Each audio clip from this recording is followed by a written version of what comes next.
Hi, my name is John Goodman. I am recording this webcast at the end of September 2015, and the residential real estate industry is eagerly anticipating the implementation of what the industry calls TRID rules, integrating the TILA-RESPA integrated disclosure forms.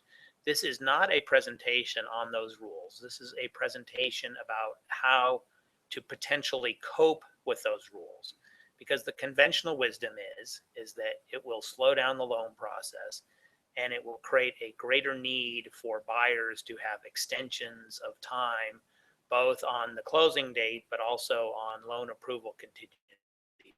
And what this webcast is about is talking about some of the contractual patches in the contract between the buyer and seller that a buyer might use to deal with TRID risk in a way that sellers can accept. All right, so one of the clauses that people talk about quite a bit, by the way, I'm going to be talking about five clauses. One of the kind of clauses that people talk about quite a bit is a clause that would go in a buy-sell contract that would obligate the seller to grant one extension if the buyer needed an extension on the closing date and the loan approval date for TRID reasons. So my law firm has developed such a clause. A second clause that we contemplate that the market might want is a clause that would go not into the original offer, but a clause that would go into an amendment to the contract, calling for the buyer to pay the seller an extension fee. The concept of this clause is you might have a deal that went under contract on day 0. It was supposed to close, say, on day 45.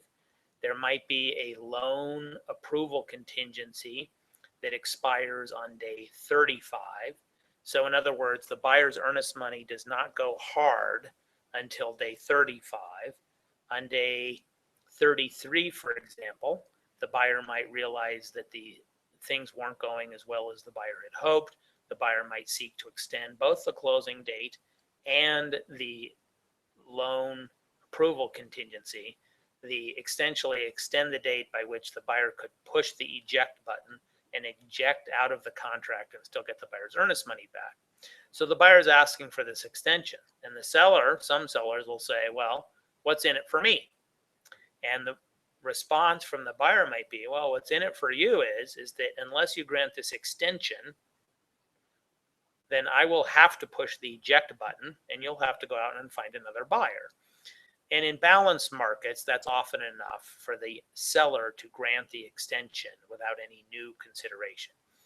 But at the time we're recording this video, in the market in which I'm recording it, in certain price ranges, sellers have a lot of clout, and some sellers may be tickled, if not content, to see the first buyer go away so that the seller might be able to sell the property to somebody else for more. And those sellers might want the buyers to have some skin in the game and show that the buyer has confidence that the buyer can get the loan. So they might want the buyer to pay a $300, a $500 extension fee that's paid not at closing, not paid at closing, it's paid before closing, it's paid as the seller is essentially signing this extension and handing over the extension, granting the buyer 10 more days for closing and 10-day extension for the loan objection deadline, what we call the loan objection deadline in Colorado. As the seller is handing over that extension, the seller is getting the fee back, the extension fee of, say, $300 from the buyer. We have developed that extension fee clause. Third clause. Sellers may be especially nervous about buyers who need financing.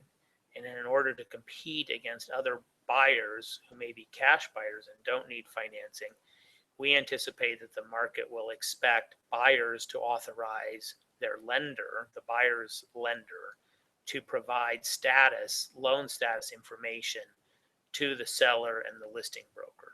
So we have included a clause, we have drafted a clause, and that clause obligates the buyer to authorize the buyer's lender to provide loan status information to the listing broker and to the seller.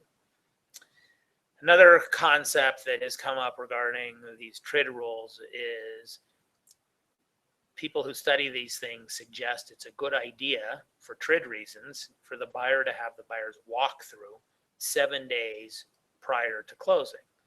Well, I'm sure that is a good idea for TRID reasons, but it creates other problems because the property condition can deteriorate in that period of time between 7 days prior to closing and the actual closing date. If the buyer is going to have a walkthrough 7 days prior to closing, the buyer should also have a second walkthrough the day of, the morning of the closing or the day before closing to look for mundane things that might change about the condition of the property, to verify that the seller has complied with the seller's obligations to have the carpet cleaned, to verify that the hoarder seller has complied with the seller's obligation to remove all the junk in the garage, etc. So we are creating a clause for a second walkthrough. And then the last thing that I will mention is that in Colorado, it is clear that brokers who are working with the buyer have an obligation to disclose adverse material facts about their buyer.